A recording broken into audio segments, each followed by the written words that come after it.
Alright, I'm here with Bob Carroll, and we're doing the first lesson of this series.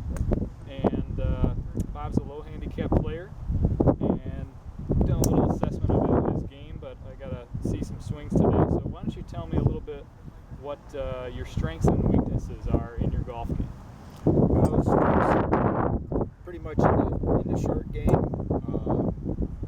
That's my best scoring is with short game and putting and whatever. I hit the ball pretty straight, keep it in control. But the thing that concerns me as I get older is losing distance, and as I get less supple, I can't make as big a turn, and the longer irons and fairway woods and driver are a concern to me as far as handling the length. Okay. Yeah, you noticed that, wrote that on your kind of initial assessment that we took down in your mid to long irons. That's kind of one of your weaknesses, that you tend to struggle with those the most out of all your full swing shots, that you miss those to the right. So we're going to watch some swings and see why that's happening and see what we need to change. Okay. Just closing up here, I want to go over kind of what you're working on here with your whole setup, what we're doing with your swing to try and improve your distance off the tee. Okay, just like we did with the irons and the fairway woods, we're working on consistent ball position, consistent stance setup. We want to make sure we always kind of use a target line, something to aid us when we're on the range, so that we know if our feet, hips, and shoulders are square to our target. Okay, so always try and do that when you're on the range.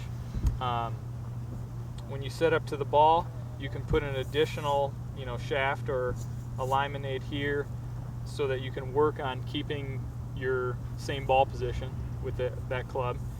The more and more you can practice that when you're on the range, when you get out on the course, it's second nature. You're not going to need to have those there because you're so used to doing it that it's just going to be easy for you to set up that same way every time.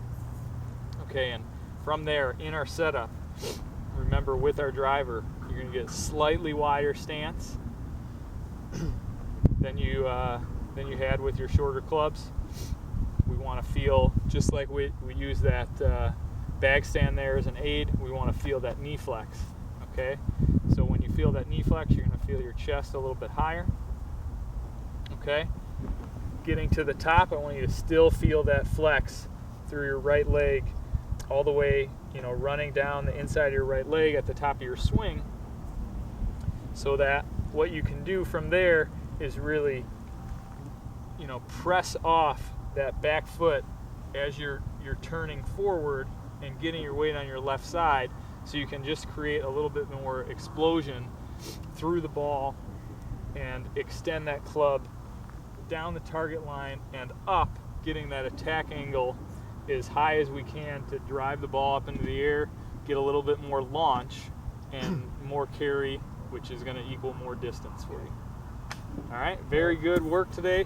Your swing is looking much better. I like, the biggest things that I'm noticing is that you really are looking like you're getting more shoulder turn. Okay, that's the biggest thing that we're working on. By making these little changes, you're able to kind of turn back off the ball more, and in turn create more power through the ball, gain more distance, that little bit extra that you're looking for. Yeah, the wider stance seems to help that quite a bit. It does. Yeah, I mean, when you get too narrow, you're not going to be able to extend back as much. Yeah. It kind of shortens your backswing. And it kind of it seems like my legs are more into the swing with the wider stance too. Yeah, I think that's been really big for you, and you're in the first couple lessons of this series, you're really able to see positive results from these little changes that we made. Very good.